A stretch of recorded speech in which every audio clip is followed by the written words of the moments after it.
monitor you day by day. You need to give me, if it gets that bad, you give me an hourly brief. How many of us do this? The politicians don't know what to ask for. And of course, the military men or the security chieftains just relax and allow him to blunder.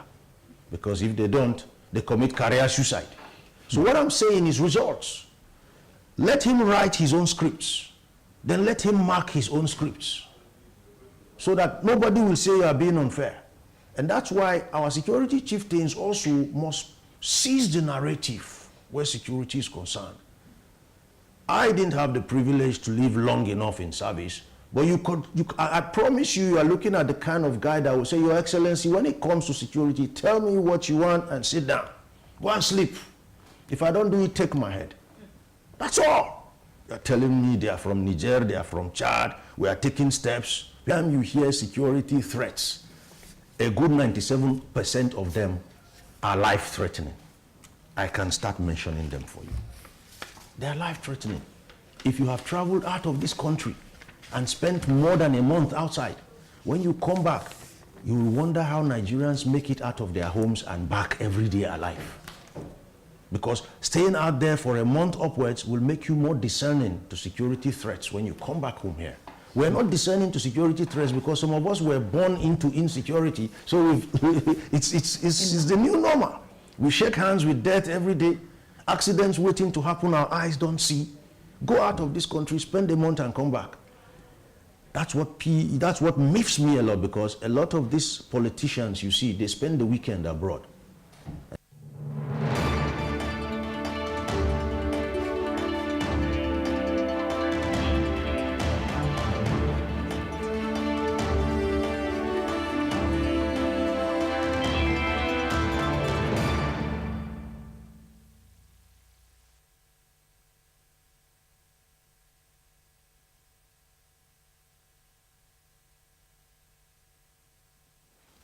Welcome back. It's time to talk security. I know this is a serious issue and is one of the tripod, I like to use the word tripod, of this current administration, when they said they are going to focus on insecurity, they are going to tackle unemployment, and they are going to tackle the menace of corruption.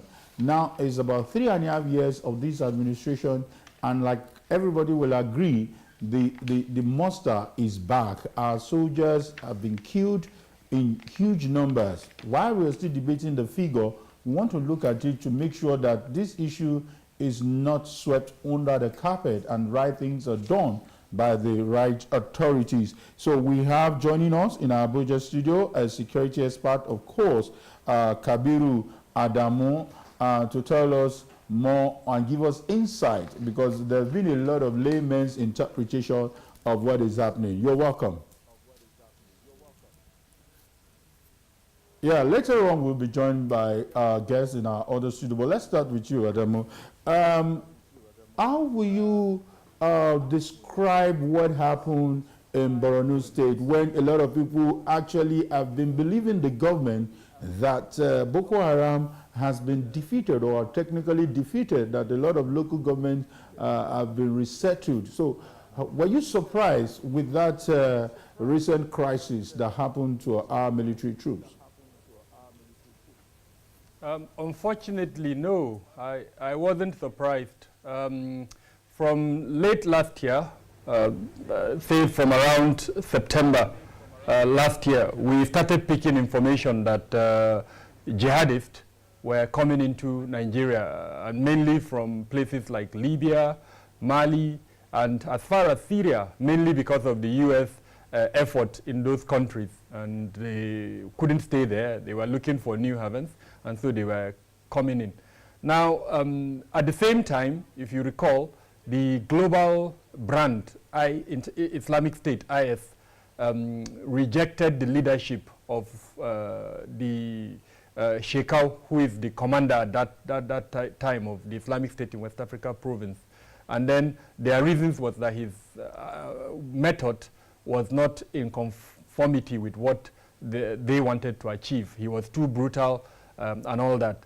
So what it meant is that they now appointed someone who was at that time the son of the late Mama Yusuf, the founder of the group Jamaat al-Sunnah al-Dawat wal Jihad.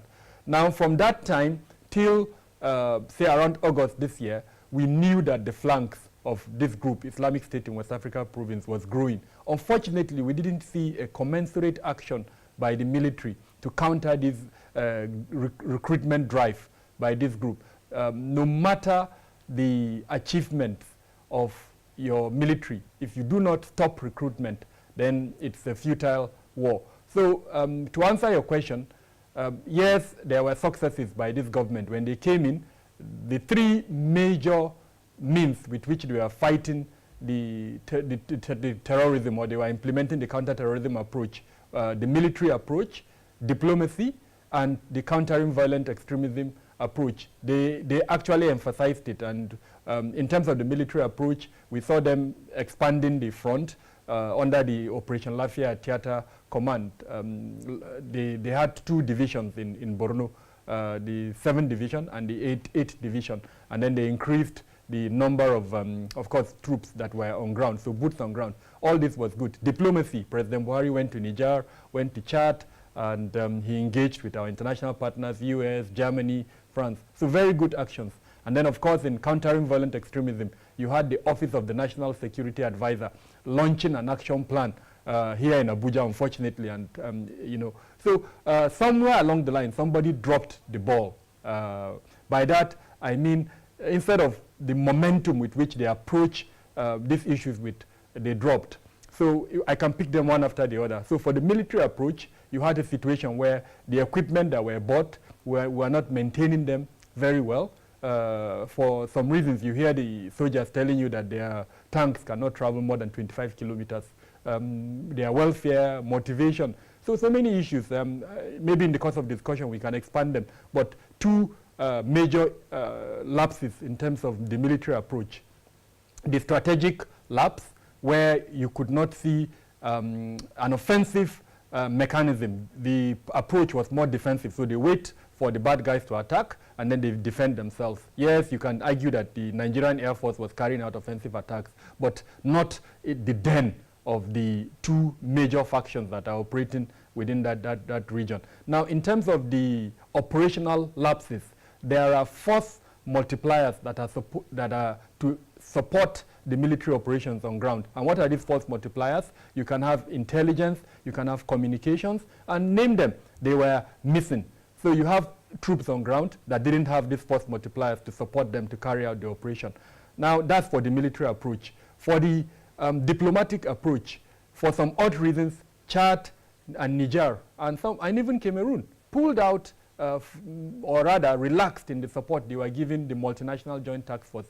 My thinking is it could be because of funding. Nigeria was the only country funding the multinational joint task force, quote and unquote. Yes, there were some other countries who pledged support, but from what we know, the support never came. So I think the funds dried up, and then Chad, Niger, and Cameroon relaxed their support. And that's why that border area, especially the Chadian border area, opened up, and then these bad guys were able to come in through that border area. And if you notice, almost all the attacks that we've witnessed in recent times have occurred around the Chadian border, in northern Borno specifically, which explains that definitely that border, that corridor was porous, and the reason is what I've just mentioned now. Now, the third one, which is the countering violent extremism approach.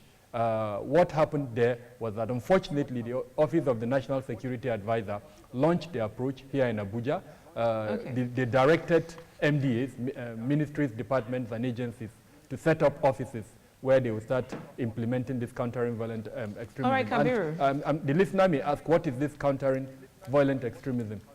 The objective is to take away the ability of this group, the Jamaat al-Sunnah al-Dawat wal Jihad and the Islamic State in West Africa, to recruit. In other words, show a human face, the soft approach to counter-terrorism. Kabiru, let me pause your reasons, thoughts the Buhari there. administration did not fund And let's get this another approach. perspective. We had a situation where the hearts and minds of the All right. Now, like my colleague here said, he said one of the tripods in which this government was elected was the fight to fight these insurgents, or terrorists, anyone you wish to call them in Nigeria. Now, being the former military ruler of Nigeria in the 80s, Nigerians thought it very important to vote him in to fight this because he's had experiences both on the field perhaps and off the field. Nigerians thought that he can call the shots and then these things will be brought to a standstill. Remember that in the first year, they had said that this administration had said that they had fought it to a standstill. It was decimated, but unfortunately, we are still seeing these things. Now, the former chief of Defense Staff, General Martin Luther Agwai, explained that the troops battling Boko Haram terrorists in the northeast are suffering casualties because they are not, or they were not trained in fighting this conventional or unconventional warfare, and this shouldn't be seen as a weakness. Now, for the fact that they've been fighting insurgents, or we have been fighting insurgents for years, and it looks like the huge budgets allocated to the fighting insurgency is not solving any problem just yet. Do you think it's a weakness in this administration? Would you like to say that this is not a matter of whether you've had an experience as a former head of government, military head of government, or whether you're a civilian government? What would you attribute this to? Well, it's purely an administrative issue. Like I was trying to explain, at the beginning of this administration, they did a lot. They expanded the theater from one division. We now had 2 divisions. He directed that the military leadership hierarchy relocate back to Maiduguri, or Borno State as it were, and they temporarily did for some time. So yes, he did a lot. Unfortunately, I think his team that are supposed to carry the momentum through dropped the ball along the way, and for some odd reasons, the person of the president did not pick them up, because as a leader, you have to monitor, you have to put strategy and structures in place to ensure that there are checks and balances. Even where someone drops the ball, he's penalized, or he's put back to ensure. From the military side, we know that the current theater of commander of the Operation Lafiya Dole, which is the command that is leading the operations in the northeast. This is the 5th commander in 2 years. So certainly changes have been made. And for me, there are pluses in those changes. When you allow someone to stay for a while, he understands the terrain, he builds loyalty, his soldiers are able to understand him. But when you frequently change the commanders like that, it disrupts the flow of the operation, and that's exactly what we're seeing. So to answer your question directly, there are faults, clearly, and the commander-in-chief, who is in the person of the president, he's the person, honestly, that you can put that blame on his shoulder. But beyond that, I think it would be unfair to categorically say the war has been lost or we are losing the war. No.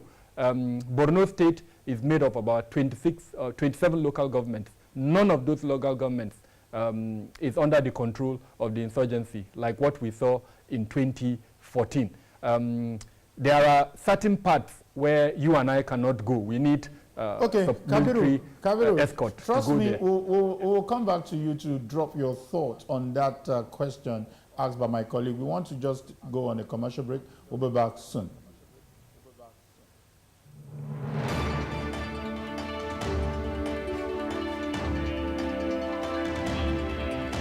What happened?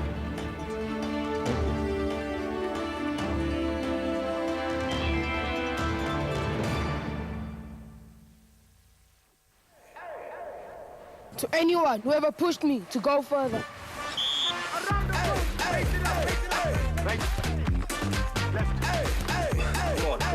One more.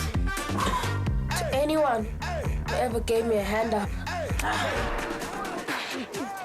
To anyone who ever taught me anything I ever learned.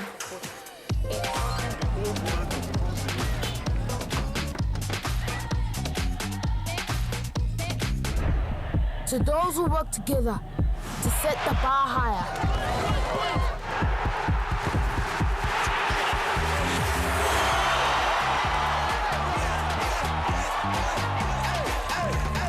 to those who give me the energy to go further. This is my team, and my team makes me.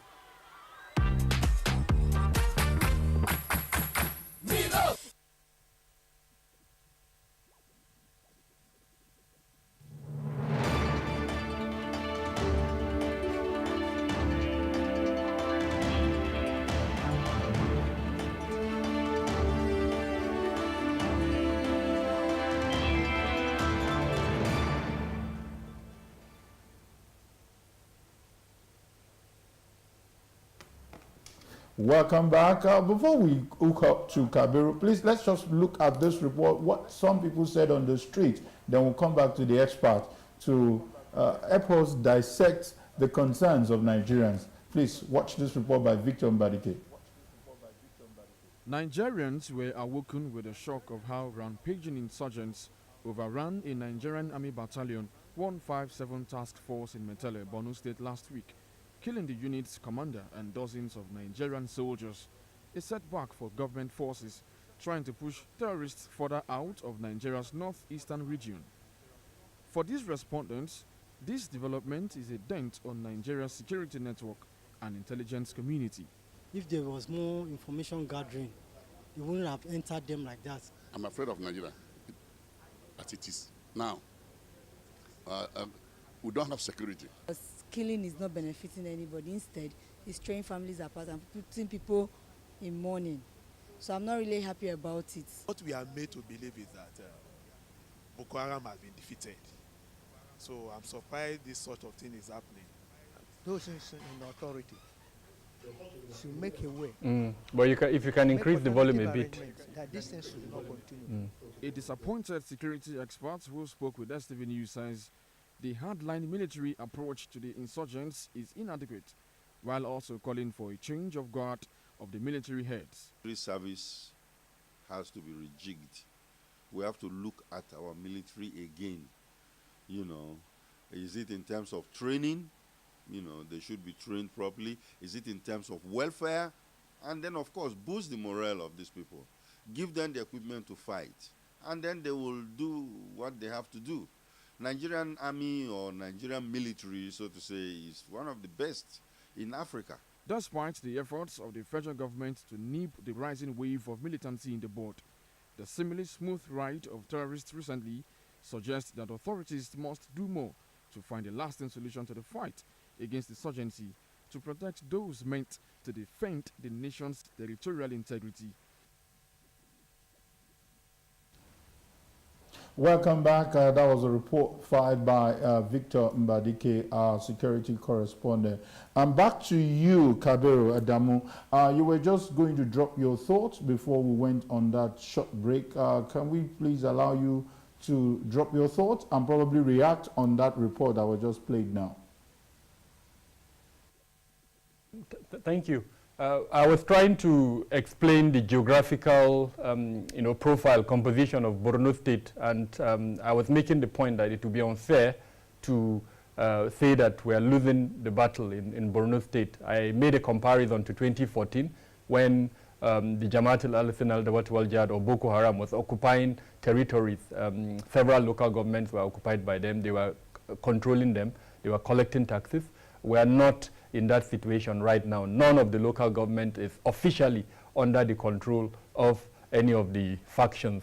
They are not collecting taxes officially. Yeah, sometimes you hear that commercial operators like fishermen and drivers, they stop them, they collect dues and taxes, but in terms of having their flags waving, we're not in that situation. And then if you look at the geographical disposition of Borno, most of the incidences that's in the media is happening in northern and eastern Borno. The other parts of Borno are relatively safe. So it's very important for our listeners to understand that, yes, it's not a good situation when you have military formations being raided by the insurgents, but then it's not, I would say, a losing battle. To comment on the reactions of the listeners that was aired shortly, like you said in your opening remarks, the Buhari administration wrote on a tripod promise to Nigerians. One of them is to tackle insecurity. And the kind of development that we've seen in the last few years, in the last few months, unfortunately, is telling Nigerians in pure terms that the administration has not succeeded in tackling some aspects of this insecurity. And so, yes, Nigerians are worried. There is no way you wake up every morning, you pick the paper, and you see one incident or the other occurring. People are dying. In this case, the military, you know, the group is claiming to have killed 118. I'm a bit hesitant to go with that report because, as far as I know, the military is yet to properly document the number of deaths. I know they're still doing that, which is a bit shocking. A couple of days after the incident, the military is yet to even know the number of soldiers that were killed and those that are still missing, or some of them may have been abducted. So yes, I think we should be a bit hesitant in that number until we get an official confirmation from the military hierarchy.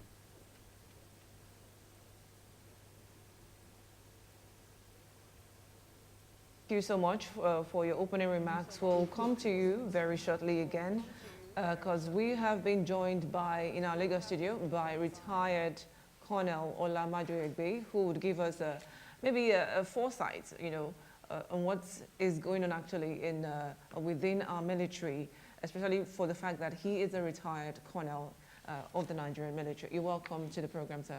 Yeah, thank you for having me. Now, we asked Kabir Adamu, our guest in Abuja, about one of the questions we've asked him is comparing the reasons why Nigerians voted massively for this administration, knowing that the president promised, or the party promised, 3 major things, one of which was security, to fight terrorism to a standstill.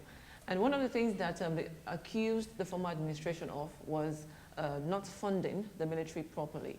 Now, let me take you down memory lane. Let me take a look at some figures spent on our military so far since 2014. Now, $1.7 billion was allocated to the military in 2014 with a number of offices located budgets.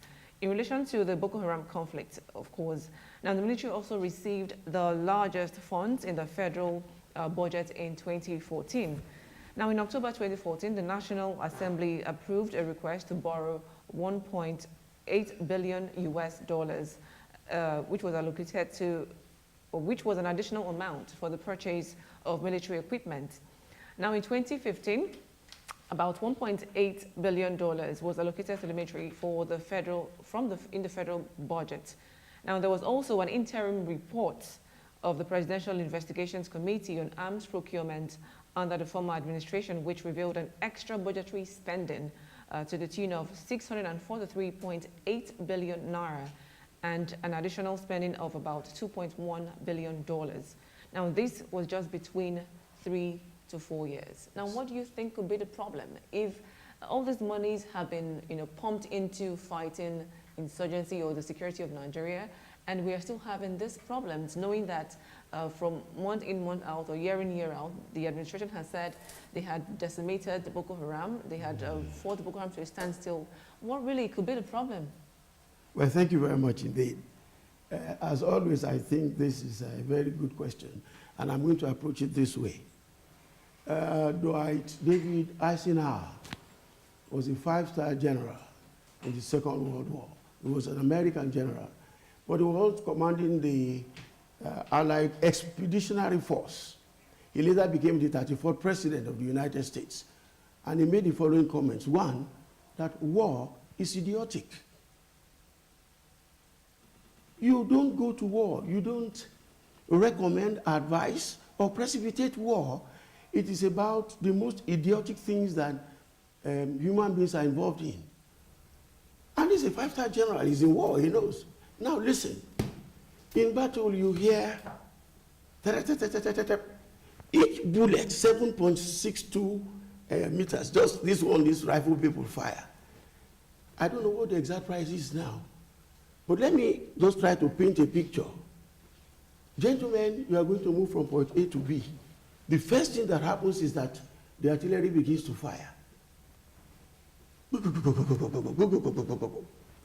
Then the infantrymen try to cross, then you begin to fire mortars. Yep, Yep, yep, yep. Then the Air Force is coming. Whew, all of that is a lot of money. Now, when you now add the armored people who begin to fire, flat trajectory, the kind of round that can take out this building, one shot, this is a lot of money going in a very short time. That's probably one of the reasons Eisenhower said, this is idiotic. You don't get involved with this kind of thing. Now, what am I trying to say? War is very expensive. So these figures look humongous. Oh, 7.62 this. There are armored vehicles today that will cost $5 million. Some of these jets that they fly, $21 million. So anybody who has any sense should avoid war. It takes the lives of people, it takes people's futures, it destroys the hope of the next generation, and it turns people into all sorts of things. Let me just be a bit personal now. I was having a heated argument with my wife before she passed on, and she was wondering, what's wrong with this guy? My youngest son said, Mommy, this man has been to war. He's not the man that you married. All right, let's cross over to Abuja again to get the closing remarks of Kabiru Adamu. Kabiru, you've heard was an experienced security man. He's been with the military for a while now. He's now a retired colonel. And he has said that no amount is too much for security in the country or world over. So tell me, what do you think, as an expert, a security expert, what do you think if we have pumped so much money into our military and we are not getting results? What other steps can we take, to start getting results? It's not the amount of money that was pumped, it is how that money was utilized. And in this regard, I would call on the National Assembly to quickly launch an investigation into how this money was spent. I go to the field. I just got back from Bruno, and the kind of things you hear from the field, they are very worrisome. You just mentioned that General Martin Luther Agwai made some statements regarding the training. I've had statements from serving military officers about how training has deteriorated currently, equipment. So I think the National Assembly needs to launch an investigation, call it whatever. I am not in support of the call. A CSO, a civil society organization, has called on President Buhari to conduct an investigation. I don't think it's fair or right, proper, for the executive arm of government to do that investigation. It should be done by either the parliament, the legislative, or the judicial arm of government. What will this investigation show? This amount of money has been budgeted for, it's been approved. Has the equipment been bought? If the equipment have been bought, what of the welfare of the soldiers? Are they being paid the amount, the money that they're supposed to be paid? So Nigerians need to know this. To summarize all of this, I am of the opinion that there are questions regarding how this money was expended. And it is only when an investigation is conducted that we would know whether this money has been judicially expended or not. Currently, the manner of implementation of military procurement and budget is so it's so vague. There is no transparency in that process. There are no verifiable checks and balances that would allow you as an independent observer to confirm whether those monies are being spent. Expert analysis on this issue. I will not forget in a hurry those three approaches you talked about: the military approach, the diplomatic approach, and countering violent extremism approach. Thank you for your time. That's Kabiru Adamu giving us insight on how we can solve this. Colonel Majoegbe, I'm so sorry that probably I guess you were caught up in the traffic today. So sorry about that. But before you go, I want you to help us address this issue. Okay, you still have some other question for you? He said he came to bike. Someone wow. The traffic. Yes. So sorry. It's okay. Thank you so much. It's my pleasure. I'm so sorry about that. Yes. Trust me, we'll find this solution to this traffic issue. But let me have your intervention on this. One thing worries me about the whole thing: the politicization of this security issue. I listen to how government is quick to, hide some figures, some facts from us. And I listen to how the opposition is also, you know, busting into the thing where they will say that the security chiefs, it may be true, but I'm just looking at when should we come together to have that concerted effort that this is an attack on us as an entity and not because of election. Don't forget that even the former president just wrote a book acknowledging that they used insecurity to get him out of power, and now the opposition is also telling us that the security chiefs were busy on election campaign when we should be coming together to address this monster. So how do we come out of this, and how should we approach this? First, this is a very complex question. I'll do the best that I can. I think the first thing that we all appear to be missing is the point that you made, namely that we are in all of this together. And so if you politicize the military conduct of operations, as is the case everywhere in the world, the Americans had the problem. They were being told, bomb here, don't go to Pyongyang and all that. Westmoreland was saying, politicians, leave me alone. So even the Americans had it. But let's come to Nigeria. Melete, one unit, the smallest combat unit, was attacked. And everybody says, oh, we have been defeated. No. That is one out of so many locations. What the opposition wants to say is they are not winning. One battle does not determine the war. Those guys were lost. The guys were, I don't know, probably careless, but it has not affected anything. In any case, if people died in that location, soldiers die, babies cry, rain falls, sun shines. Soldiers and death are one and the same thing. 42 years ago, I was an instructor in the Defense Academy, and they said, if we give you 100 cadets, if 10 died, you don't have to make any explanation. Because people die in battle. They die in training. So what I would appeal to the opposition to do is this. Opposition? Yeah, the opposition, I mean, to the government to say, please, for God's sake, there are so many other areas in which you can take on the present government. Be careful, because somebody is offering money now. Those soldiers that died, we will give you money. I can tell you, if they allow that money to come in, the soldiers will begin to fight from Maiduguri, and then it will spread. Keep your hands out of the military. There are enough provisions. When you die, there's an immediate payment that is made, and then the others follow. So, these people have not done what they promised. I agree. It is asymmetric. The boys in Melete were overrun, I believe. They had gotten used to the environment. Boko Haram people were coming. You couldn't tell whether they were Boko Haram. So by the time they came to attack, they knew everything. You take out one battalion, it has not affected the war. Many battles make one war. We have lost one battle. Now, quickly, very important, people are saying remove the service chiefs. Let me tell you how ridiculous that is. Something happens in this studio now. Maybe the producer or cameraman. You say, remove Ben Murray Bruce. That is stupid. Something happens in a bank, one local branch, and you say, remove the group managing director. What am I trying to say? There's a battalion commander in 157. He has a brigade commander. He has a divisional commander. This has nothing to do with the chief. All right. Let the man on the ground carry his cross. All right, well, let's leave it at that. Thank you so much, retired Colonel Olamaju Egbe, for your insight into this devastating or sad stories we've been hearing about our military who are in the battlefront. We're hoping that the solutions preferred so far will be, you know, it will actually get to these people who are really fighting for the protection of Nigerians externally, or external protection. Thank you so much for your time with us. I'm always happy to be here. And we're grateful that you had to go an extra mile to come to the studio despite the traffic. Yes. We're really because grateful. I made a commitment to Joshua. Thank you so much. That I'm going to be here. All right, thank you. We'll take a break.